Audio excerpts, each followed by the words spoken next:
Hello everyone, welcome back to the channel. Fund Inspector's currently in Hoi An, Vietnam. I'll tell you what a place this has been.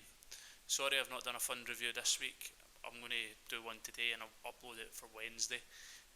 Just been a bit chaotic with the travelling on buses. I hate to admit it, but I do get travel sick when I'm on these buses. If I'm like concentrating on the laptop and on my phone, so I normally just listen to music. So I'm unable to actually do any editing or film on the buses. So unfortunate for that. Anyway, it's been quite a week in the stock market.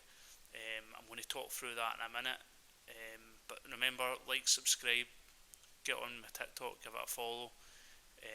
And it's been a mixed bag this week, shall we say, but I'm always positive and I'm going to talk through the strategy and explain things that may not look good, but I can assure you I'll try and explain things. So let's just get on to it.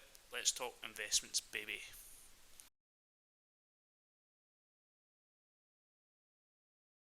So first and foremost, as you can see, we've lost money on last week a little bit, about £200, and that was really because if we look on Friday, we had a really poor day. Look at that. That was Friday afternoon. Look at the absolute drop in that. Right, I was hoping to come on and give a really positive update because I'm in Asia. I'm actually not able to oversee the portfolio when I go to bed because the stock market closes at like 5 and what time would it be? So 7, yeah, about 4 in the morning our time. So I'm obviously sleeping. I woke up, opened the Train 212 app, and boom, I was up £700. I was like coming into the week saying, "Oh, 7%, good return." 740 was up at, and basically on Friday afternoon the market is just tanked in America and a lot of things are down, a lot of big funds are down. You're going to see I'm doing the ARC Innovation Fund on this week. I'm going to do a review on that. That lost about 6%, so I've lost about 3.5–4% overnight, well, when I went to bed. But I'm still optimistic, I'm still bullish on the names. You've just got to ride the wave sometimes and be confident in the strategy and the equity that I've picked. So I'm going to leave it. There's been some really, also there's a thing called earnings season, so a lot of the companies have been releasing their quarterly earnings. Some of my stocks done really well in their earning reports. Some, let's say, weren't the best. However, still, when you read into the reports, sometimes there's a bit of an overreaction to the selling and buying in these things. So let's go through. So 332 up, still 332, still pretty much in line with like any sort of market index, like the MSCI World. I think it's pretty much bang on the same. I was outperforming that quite comfortably up until Friday afternoon, but I'm still bullish. Still got another 2 months for managing this portfolio, and then I'm going to call it a day and focus on other things, or I might come up with a new concept for the channel if I'm still doing this. So if we go down to the assets, let's just go on to if I sort them. So I'm going to do bottom to top, right? So obviously it's by value here, it's not by percentage returns. Already said about Givo, it's been a small hold and I'm just leaving that. I'm not selling it at that, put it that way. AMD, it's I bought more of that, as you can see, a little bit. I said I wasn't going to, but I've just put 150. Now the main sale I've had now, I don't know if you've seen the chart on Alibaba. I sold that for about 60% profit, so I've just took my profit on that. I made a good bit on that and I've reinvested it into different stocks. That was up 60% year to date. That's been my best stock pick of the year.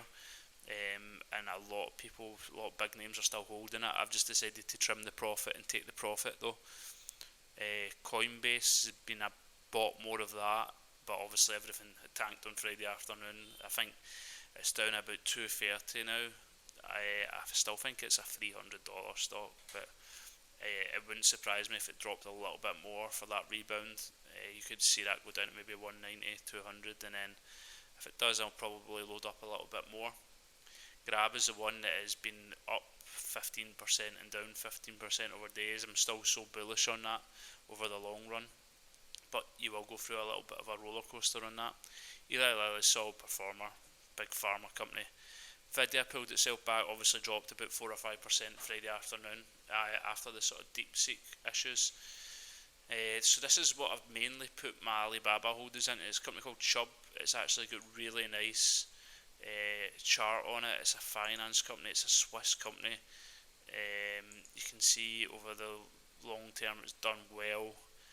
It's kind of fell back a little bit, but I still like the earnings a lot. Like, there we go, some Wells Fargo's put the target up to 271. UBS has been bullish on it, adjusted it up to 298. Goldman Sachs as well. So all these big names are adjusting the target price. It's getting nice price to earning ratio of 10. It's 107 bill market cap, so it's a big name. So I really am quite bullish on this over the long term, and it's quite a solid name. PayPal it's not really recovered since its earnings. It's down a little bit, 12% from last week. Microsoft down 4%. A lot of the big names get sold off over. I'm still really think this is the best stock in the world.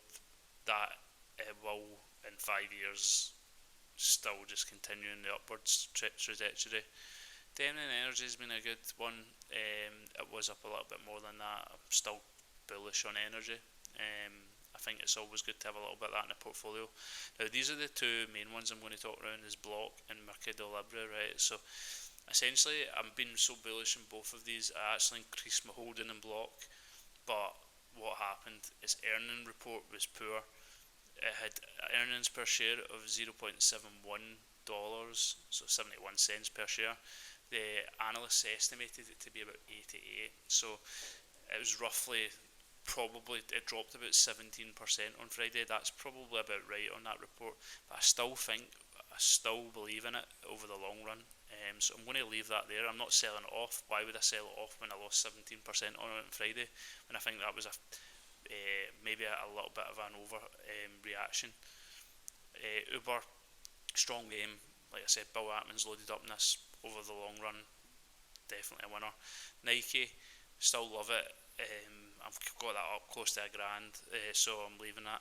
But Mercado Libre has been a good one. That was up. The earnings report on Friday was good, and I went up a good bit.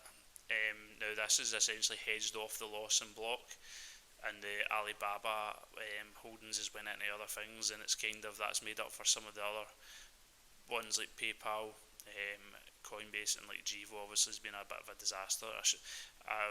The small cap is something I'm not really big on, but I thought I'd just give it a go for this.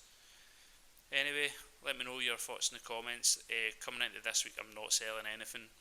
Probably not going to buy anything anyway, so we'll just see how the portfolio rides out next week. Who knows?